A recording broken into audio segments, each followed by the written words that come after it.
Siapa jadi Budian? Apa kabarnya Budian? Alhamdulillah sehat Ibu. Selamat siang juga Ibu, apa kabarnya? Syukurlah ya, Budian sehat. Saya kabarnya sehat juga. Bisa bertemu pada pendampingan BI 4 pada hari ini. Nah, di sini tema kita untuk pendampingan pada hari ini adalah mengevaluasi proses pembelajaran yang sudah dilakukan di kelas. Jadi temanya mengevaluasi pembelajaran di sekolah. Nah, di sini Ibu Dia sebagai calon guru penggerak, saya di sini sebagai supervisi akademik yang disebut supervisor yang akan mengobservasi Ibu Dian. Nah, jadi di sini adanya evaluasi proses pembelajaran yang dilakukan di sekolah itu dilakukan dengan 3 tahap.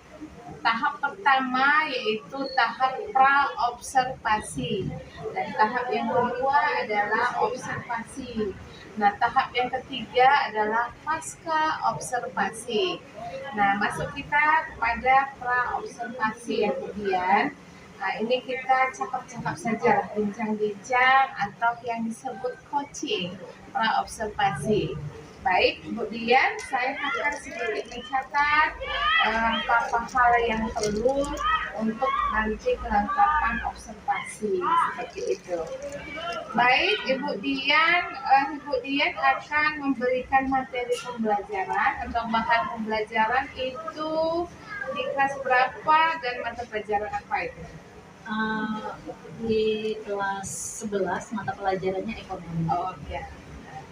Kemudian adapun materi atau bahan yang nanti Ibu tuangkan, apa tujuannya pembelajaran itu Ibu desain, Ibu buat seperti itu. Baik Bu, jadi untuk tujuan pembelajaran kali ini itu kebetulan materinya yang akan kita sampaikan itu adalah mengenai badan usaha dalam perekonomian. Nah, jadi tujuan dari pembelajaran badan usaha perekonomian ini yang pertama itu setelah pembelajaran diharapkan nanti siswa itu mampu menjelaskan apa itu badan usaha dan apa jenis-jenisnya. Jadi diharapkan mereka mampu bisa menjelaskannya dengan percaya diri, gitu ya. Itu yang pertama tujuannya. Berarti nanti siswa atau mereka bisa mengidentifikasi ya Bu ya, kemudian dia mengidentifikasi. Nah, tujuan pembelajaran ini metode atau media apa yang Ibu Dian gunakan untuk supaya tujuan pembelajaran ini dapat tercapai? Untuk media pembelajarannya yang pertama pastinya itu ada buku paket yang diberikan siswa. Terus saya juga ada menampilkan materi atau modul dalam bentuk PPT, juga ada dalam bentuk print out yang terlampir di LKPD. Jadi bahan yang lainnya bisa juga nanti pada saat pembelajaran kita lakukan nanti searching melalui internet seperti itu. Jadi dengan pembelajaran apa itu Bu? Pembelajaran berdiferensiasi. Iya. Jadi di sini pembelajaran berdiferensiasi dengan mengimplementasikan KSE di dalamnya. Baik, kemudian kalau itu merupakan tujuan dari pembelajaran yang Ibu ingin paparkan atau Ibu tuangkan di dalam proses pembelajaran kepada siswa nantinya. Nah, kalau diareakan, wilayahkan gitu, pengembangan yang hendak Ibu capai, Ibu Dian capai sebagai guru, khususnya guru penggerak, area di mana itu? Kita kan ketahui bahwasannya itu guru memiliki beberapa kompetensi. Jadi di area mana yang ingin saya lihat nanti atau saya observasi itu dia? Untuk kompetensi untuk peserta didik itu sosial juga saya mau saya kembangkan Bu, artinya materi badan usaha ini setelah nanti kita sampaikan, mereka bisa mengenali badan-badan usaha itu yang ada di sekitar tempat mereka tinggal. Gitu.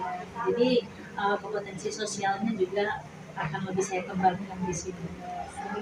Sehingga mereka bisa lebih mandiri. Apabila mereka ada yang memiliki jiwa wirausaha kan Bu, jadi mereka sudah bisa mengembangkan. Oke, baik. Ini kita kan akan melakukan observasi. Apa catatan yang perlu jika Ibu mau menerapkan pembelajaran yang berdiferensiasi tadi dengan integritas KSE-nya, ada pengelolaan atau penajamanan sosial emosionalnya, sehingga tujuan proses pembelajaran itu dapat tercapai. Jika direntangkan 1 sampai 10, yang lalu Ibu sudah mencapai berapa? Jadi kalau 1 itu kan masih belum ada, ya kan? 2 pun belum lah. 5 baru masih setengah. 6 baru cukup. Jadi sepertinya Ibu yang masa lalu atau sebelum kita mau melakukan evaluasi proses pembelajaran ini, Ibu udah direntang berapa? Nah, setelah nanti observasi yang saya mau lihat tadi, yaitu bagaimana siswanya bisa mengelola manajemen emosionalnya. Terus itu Ibu mau mencapai rentan berapa? Sebelumnya berapa dan nantinya mau berapa? Kalau sebelumnya masih separuhnya Bu, jadi masih di angka 5. Jadi harapannya nanti setelah ini mungkin cukup lah ya, cukup Bu, masih cukup gitu. Jadi harapannya setelah ini nanti mungkin bisa sampai nanti ke angka 8, 9, kalau bisa sampai 10 gitu Bu. Harapannya seperti itu. Oke, saya sudah catat nih beberapa yang perlu sebagai bahan ya untuk kita evaluasi. Yang pertama observasi. Nah, baik Ibu Dian, ini sudah saya rasa sudah cukup waktu kita untuk coaching atau berbincang-bincang untuk hal-hal yang perlu nantinya Ibu buatkan dalam proses pembelajaran. Dan apa yang ini saya pantau sebagai profesor di sini ya, saya boleh mengamati Ibu nanti di kompetensi sosial ya, siswa bisa mengidentifikasi, bahkan bisa berwirausaha ya, itu sangat bagus. Mudah-mudahan harapan Ibu bisa tercapai ya. Sukses untuk Ibu. Terima kasih Bu. Semuanya Siap Bu. Sehat-sehat semua kan? Sehat Bu.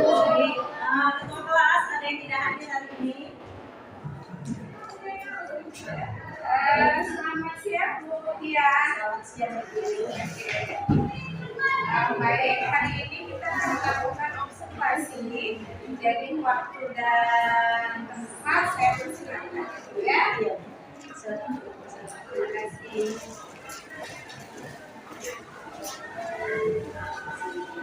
Ada yang tidak hadir hari ini ketua kelas? Siapa? Dua orang. Nah, sebelum kita mulai pembelajaran kita hari ini, ada baiknya kita berdoa terlebih dahulu ya. Baik, untuk hari ini doa akan dipimpin oleh ketua kelas. Silakan ketua kelas untuk memimpin doa.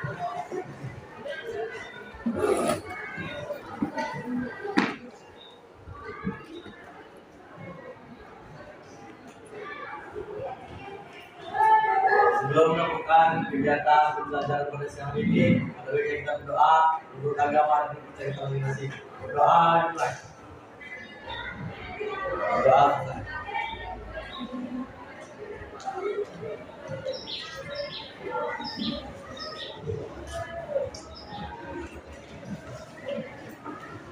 Ya, terima kasih untuk ketua kelas sudah memimpin doa pada hari ini. Nah, jadi sebelum kita memulai, ada baiknya Ibu mau buat ice breaking dulu ya. Jadi biar kalian lebih fokus, lebih bersemangat ya sebelum kita memulai pembelajaran. Baik, untuk ice breakingnya sangat mudah. Oke, baik. Ada satu lagi, ini lebih gampang ya. Jadi siapa yang tahu langsung sebutkan jawabannya ya. Nah kalau yang ini clue-nya itu adalah bumi itu bulat. Ingat ya, clue-nya bumi itu bulat. Oke, baik. Nah saya mulai yang pertama. 4 ditambah 4 sama dengan pinter. 10 dikali 10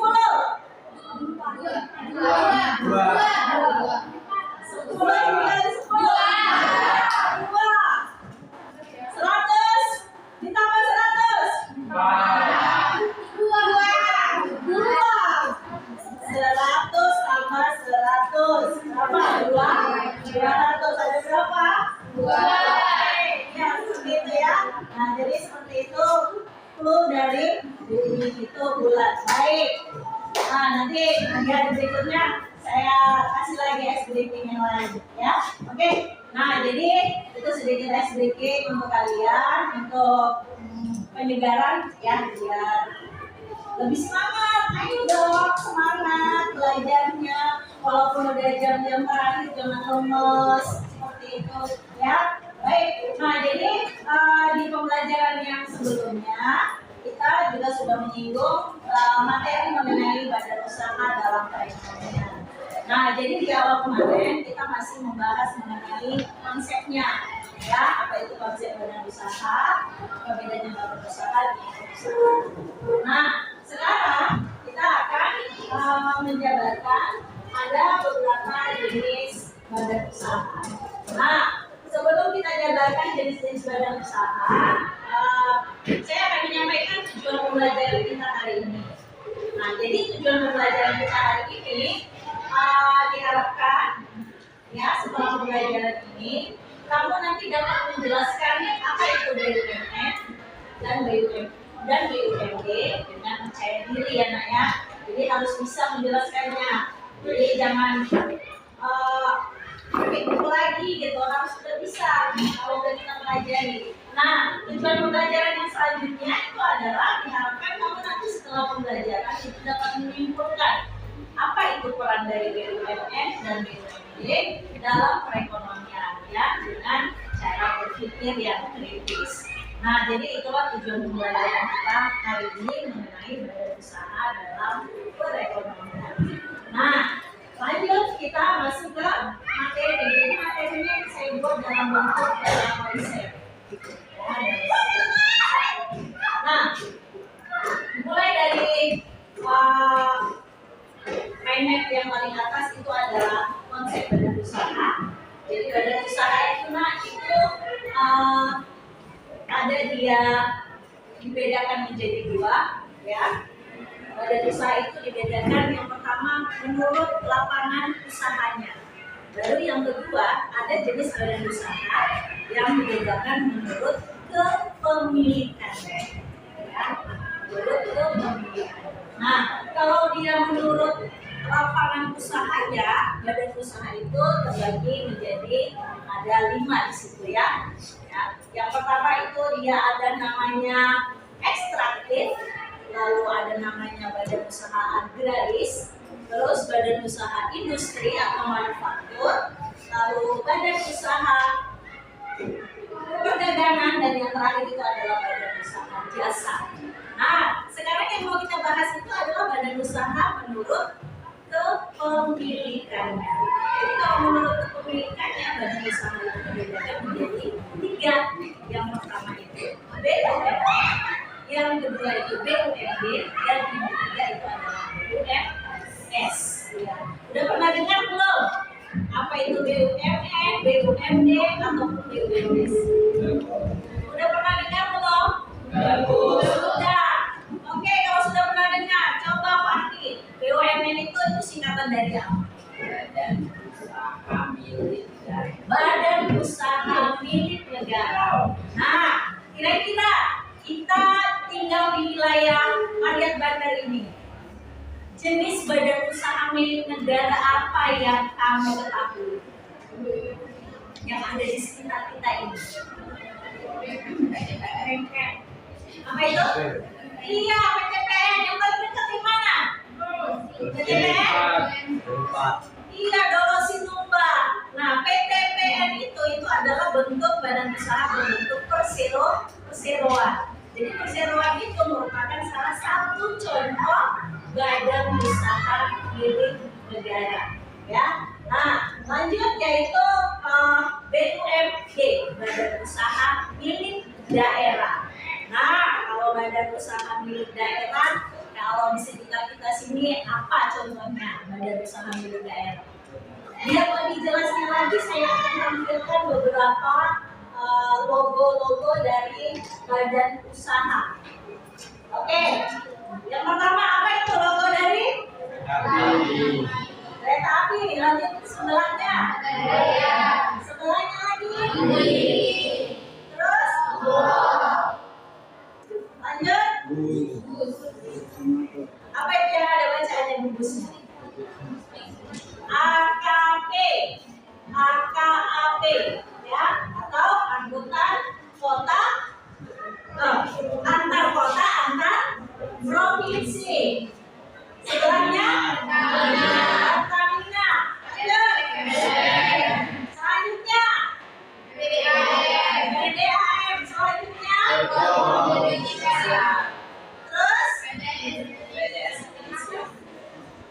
di bawah Pertamina itu apa? Transjakarta. Di bawah Transjakarta, Indonesia. Oke, perhatikan. Ada beberapa logo badan usaha yang ada di negara kita. Nah, sekarang saya mau tanya dulu.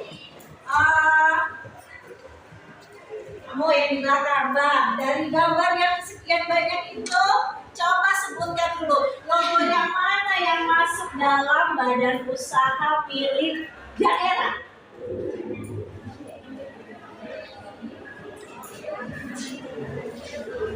Yang mana, Bang? Hah?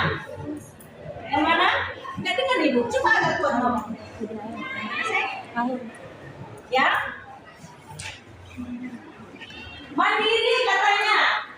Setuju nggak Mandiri itu BUMD? Enggak. Kalau gitu, ayo siapa yang tahu dari semua logo ini yang termasuk dalam BUMD? Oke, PDAM. PDAM.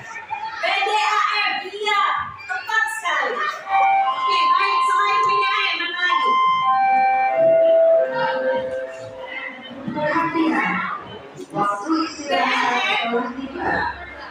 Kalau tidak, apa lagi? Oke.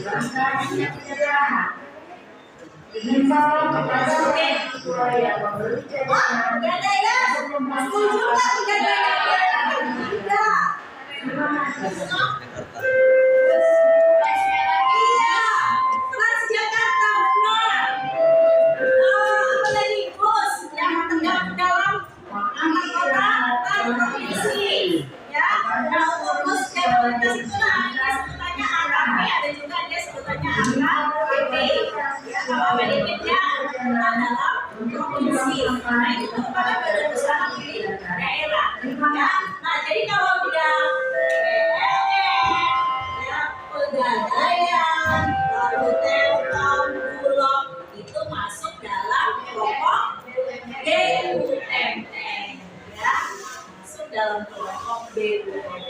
Baik, nah jadi itulah beberapa contoh badan usaha yang masuk dalam jenis BUMN dan juga BUMN. Jadi itulah tadi sekilas mengenai BUMN dan BUMN. Nah, sudah saya bagikan LKPD-nya. Baik, sekarang saya minta tolong dibagi kelompoknya. Di situ ada saya bagikan LKPD. Waktu pengerjaannya saya kasih waktu hanya 10 menit. Jadi di situ ada tugasnya kamu mengidentifikasi kira-kira badan usaha apa yang ada di sekitar tempat tinggalmu. Ya, ada juga kelompok yang lainnya itu adalah mengidentifikasi mengenai BUMN, apa itu kelemahan dan kelebihannya. Oke, silakan Kak, bagi kelompoknya. Oke, 5, baik, udah ditanya masing-masing kan? Iya, silakan diskusikan sama kelompokmu untuk mencari jawaban dari soal yang ada di KPD. Nanti setelah 10 menit selesai pengerjaan, saya meminta masing kelompok atau perwakilan nanti untuk mempresentasikannya di depan kelas, ya. Siapa yang sudah selesai dan bersedia membacakan hasil diskusinya di depan kelas? Baik, kelompok C. Ya, persilakan kelompok C. Kelompok yang lain, tolong leadernya. Nanti kalau ada kira-kira yang memberikan tanggapan, silakan. Ya, ya, silakan.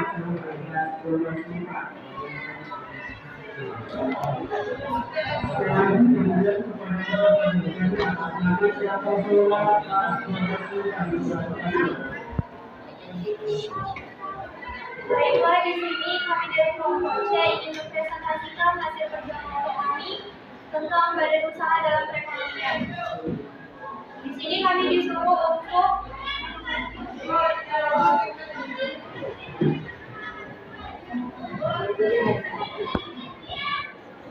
menganalisis usaha-usaha yang ada di lingkungan sekitar kami. Ini satu, nama usaha bengkel mobil, jenis usaha jasa perbaikan mobil rusak, barang atau jasa yang dijual jasa perbaikan mobil, jumlah karyawan 2 orang, status kepemilikan perseorangan. Kedua, rumah potong ayam, jenis usaha perdagangan barang dan jasa, barang atau jasa yang dijual ayam dan daging pemotongan ayam dan daging ayam, jumlah karyawan 5 orang, status kepemilikan perseorangan. Ketiga, pabrik kerupuk kulit, jenis usaha produksi kerupuk kulit, barang atau jasa yang dijual kerupuk, jumlah karyawan 3 orang, status kepemilikan perseorangan. Kesimpulan yang dapat kami ambil, menurut kelompok kami tentang badan usaha dalam perekonomian yang berada di sekitar kami kebanyakan kepemilikan perseorangan. Terima kasih. Baik.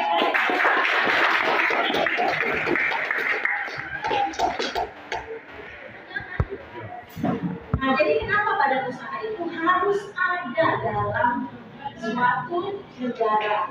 Ya, selain membuka lapangan kerja, yang paling penting, ya, kenapa harus ada badan usaha itu adalah supaya meningkatkan perekonomian negara tersebut. Kenapa? Karena pendapatan negara itu kan didapat dari semua jenis badan usaha yang ada dalam suatu negara. Itulah yang menjadi pendapatan negara, ya. Jadi kalau semakin banyak badan usaha, maka pendapatan negara juga akan semakin besar. Hanya kenapa badan usaha itu harus ada dalam suatu negara. Ya, baik. Nah, saya kira itulah materi kita hari ini mengenai BUMN dan BUMD. Nanti kalau LKPD-nya nanti akan dikumpulkan, ya. Satu orang nanti kumpulkan kalau di meja saya, biar saya nilai nanti. Baik. Nah, jadi sebelum kita masuk di penutup, ya, tadi udah saya sampaikan apa yang bisa kita simpulkan dari materi kita hari ini, ya, bahwa BUMN ataupun BUMD itu merupakan sama-sama badan usaha yang memiliki kelemahan dan kelebihan masing-masing, ya. Dari kelemahan dan kelebihannya, tapi juga mereka memberikan banyak keuntungan bagi masyarakat, ya, selain membantu perekonomian, membuka lapangan pekerjaan, juga menambah pendapatan negara, ya. Nah, itu yang bisa kita sebutkan dari materi ini. Baik. Nah, untuk refleksi hari ini, saya mau tahu, ya, tolong nanti dijawab di kertas yang saya bagikan. Setelah itu, kalau sudah siap ditulis, langsung aja tempelkan ke depan. Ya. Nah, saya mau tahu materi kita hari ini kira-kira bagian mana yang mudah dipahami. Itu yang pertama. Terus yang kedua, materi yang mana yang menurut kamu itu yang sulit? Saya mau tahu ya. Tolong ditulis. Nanti kita setelah selesai ditulis, tolong ditempelkan ke papan tulis. Jadi biar saya tahu nanti.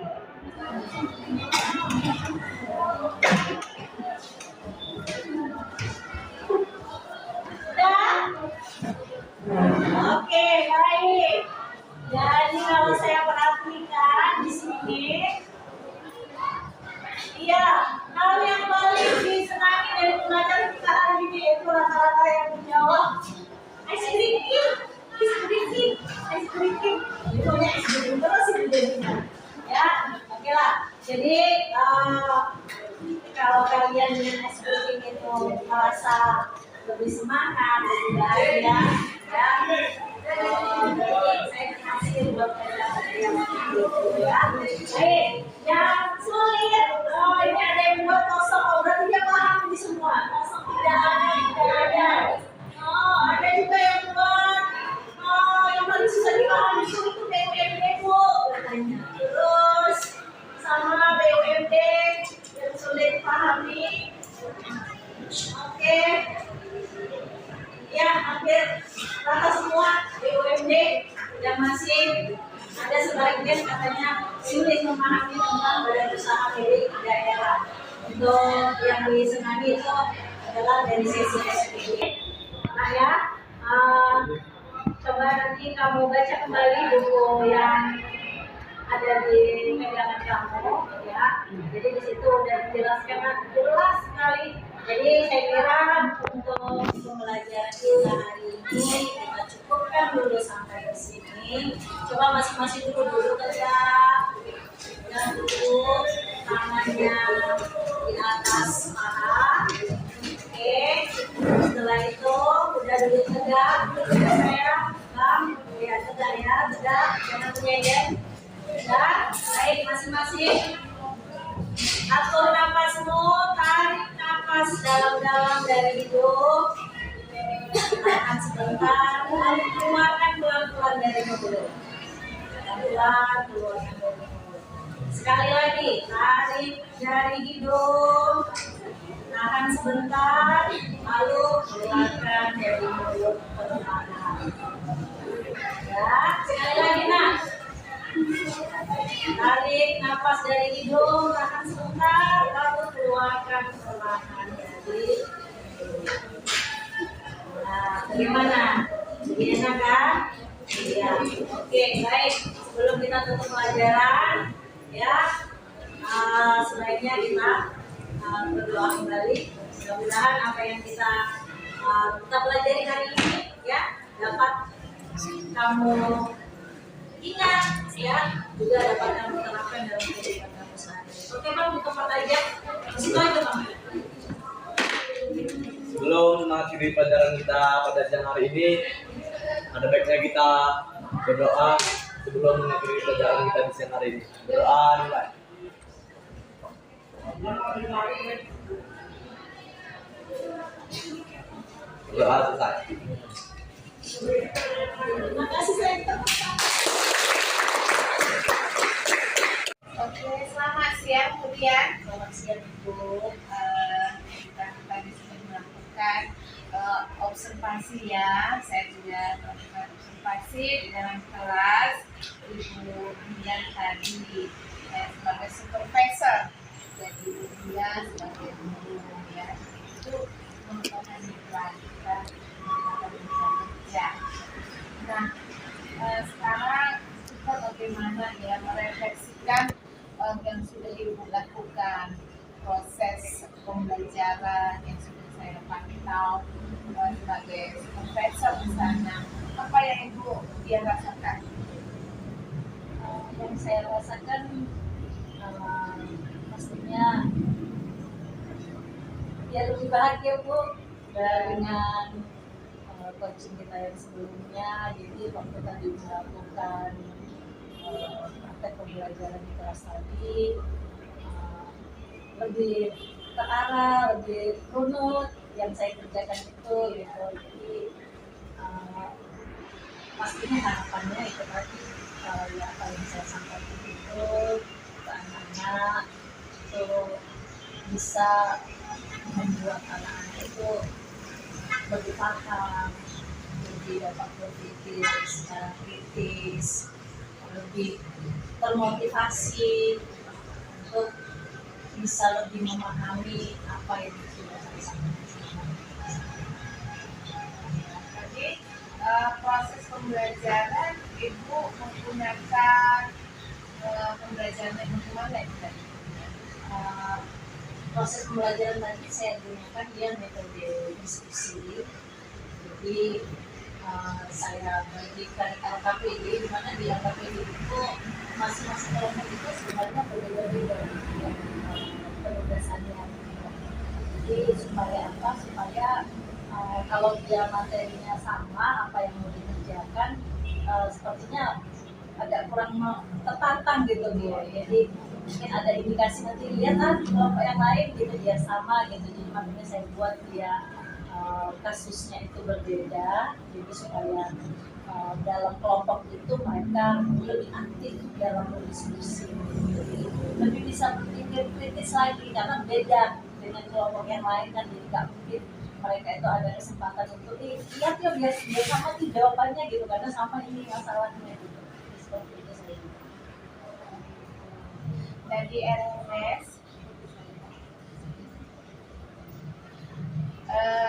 misalnya di LMS kan Ibu sudah mempelajari itu dari modul 1. Nah sekarang ini saya pendampingan dan juga sebagai supervisor seperti disiapkan dari Ibu yang sudah Ibu pahami itu tentang modul 2. Inilah sekarang diterapkan.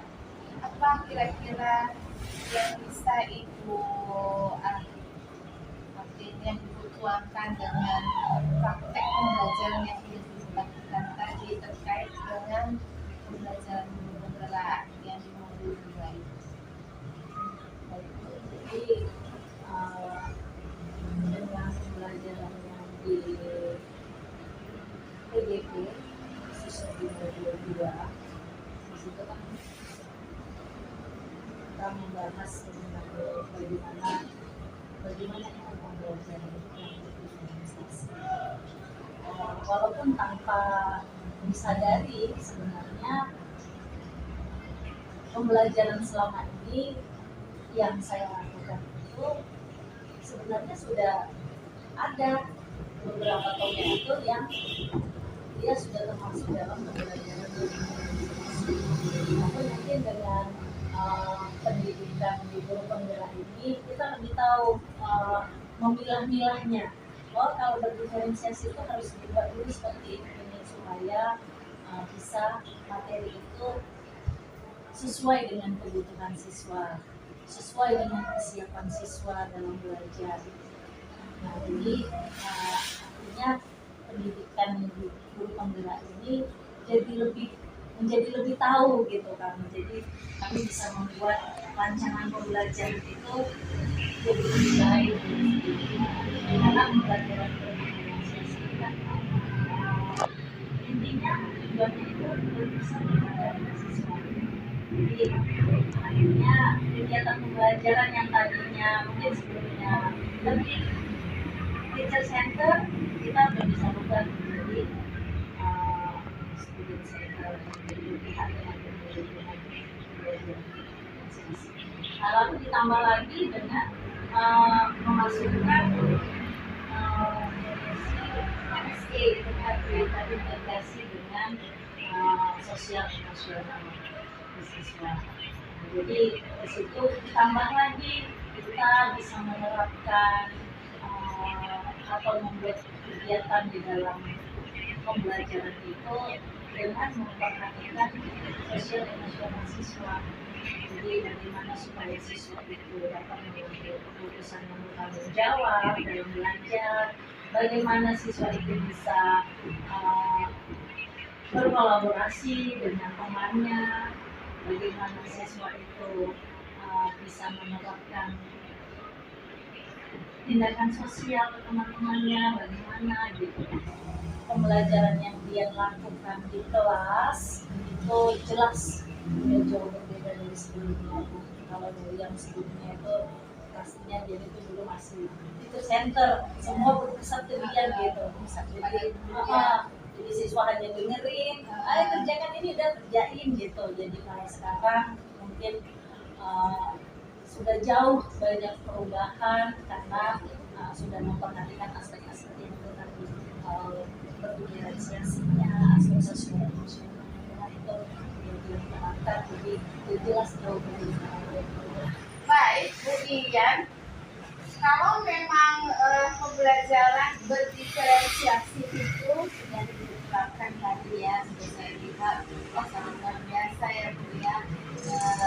Mereka bisa sedikit melakukan speaking, mereka bisa menggali kompetensinya dengan media yang sudah Ibu tuangkan ya. Jadi mereka bisa mengembangkan kompetensinya lah dengan media yang sudah dipilihnya seperti itu. Ada juga kendala yang Ibu rasakan ketika proses pembelajaran itu Ibu tuangkan kepada murid atau siswa, apa kendalanya seperti itu, apakah bisa berjalan dengan baik, apa memang sudah maksimal seperti itu. Untuk saat ini masih kendalanya itu kalau di sayanya nggak ada sih Bu gitu. Tapi mungkin kalau untuk di siswanya itu tadi masih ada beberapa siswa yang seperti kurang kurang aktif gitu atau tadi ya saya bisa lihat lah dia di mananya ya kurang semangat ya berbeda dengan teman yang lain gitu. Tadi saya bisa melihat tadi ada, tidak semua sih, lebih banyak yang termotivasi gitu ya. Ada 1-2 hajahnya yang artinya yang mungkin mengalami hambatan.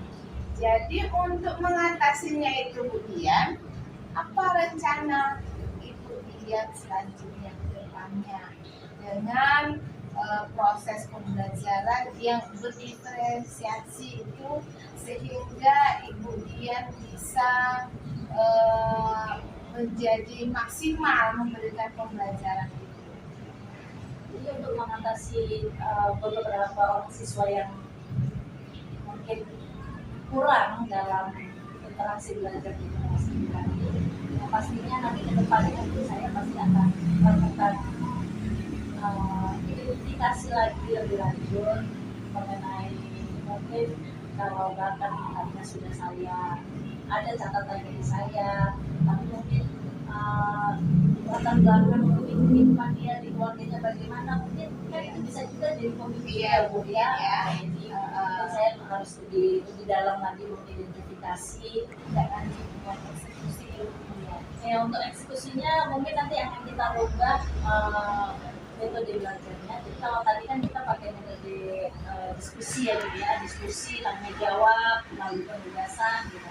Jadi mungkin akan kita ganti nanti, mungkin mau kita buat metode belajarnya seperti bermain peran atau dalam bentuk game gitu. Jadi supaya, karena kalau saya perhatikan anak-anak ini atau siswa ini kan lebih senangnya itu kalau seru-seruan gitu, seperti bermain game gitu kan, belajar tapi kita buat dalam bentuk game. Mungkin kedepannya ada RPR atau rencana tindak lanjut yang dia lakukan dengan pembelajaran yang lebih seru, dengan menggunakan metode-metode pembelajaran yang mungkin memainkan peran game dan lain sebagainya.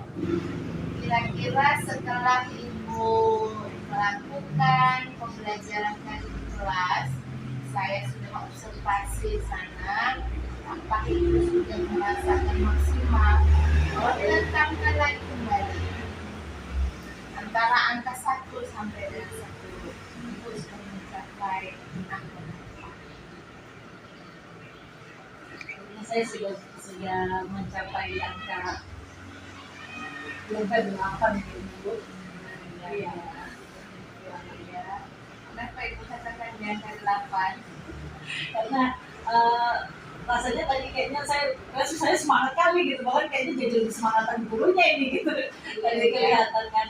Jadi pastinya sesuatu yang akan membuat siswa itu merasa lebih diperhatikan, lebih ini kalian ini gitu. Jadi saya itu jadi mau masuk aja itu udah semangat kali gitu rasanya gitu. Bahkan jadinya kayak kelupaan mau jadi gurunya ini lebih semangat daripada anak-anaknya, kadang seperti ini juga. Jadi makanya kenapa saya bilang saya sudah berada di angka 8 gitu ya. Baik ibu, kita masuk ke bagaimana rencana pengembangan diri gitu. Setelah ibu melakukan pembelajaran yang berdiferensiasi dengan terintegrasi dengan kemampuan murid atau siswa itu mengelola emosionalnya dan sosialnya kepada teman-temannya dan khususnya juga kepada masyarakat sekitarnya. Gitu.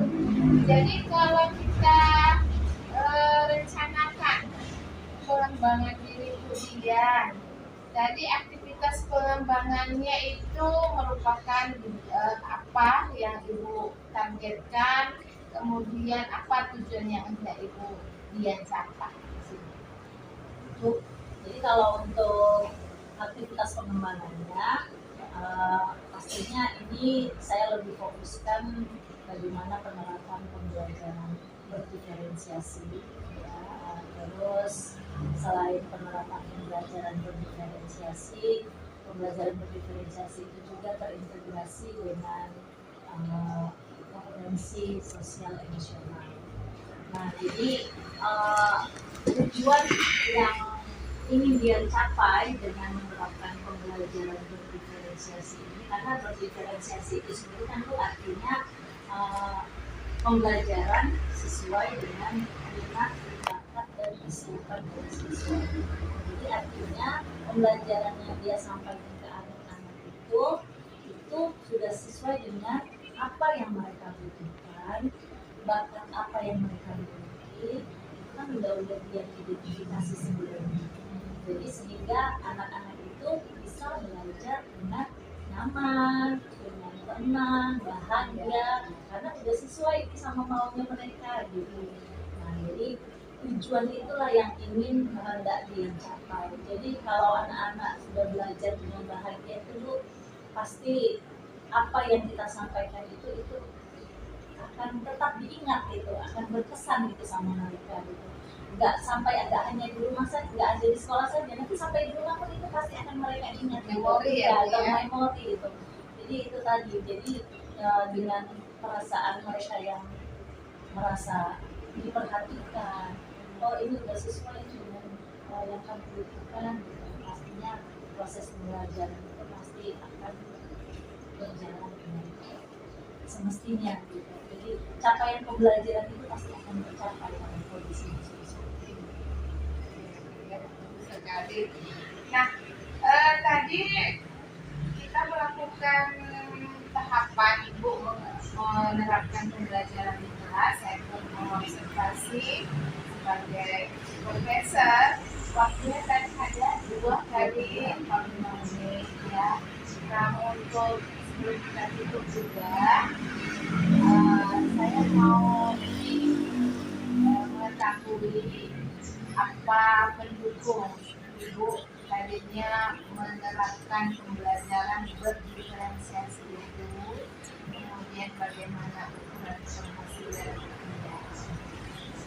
Jadi kalau untuk ukuran keberhasilannya itu pastinya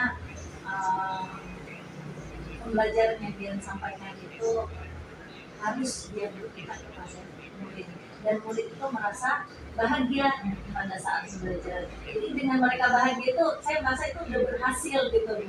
Jadi ukuran keberhasilan buat dia bahwa pembelajaran atau materi yang dia sampaikan itu berarti nyampe ke mereka.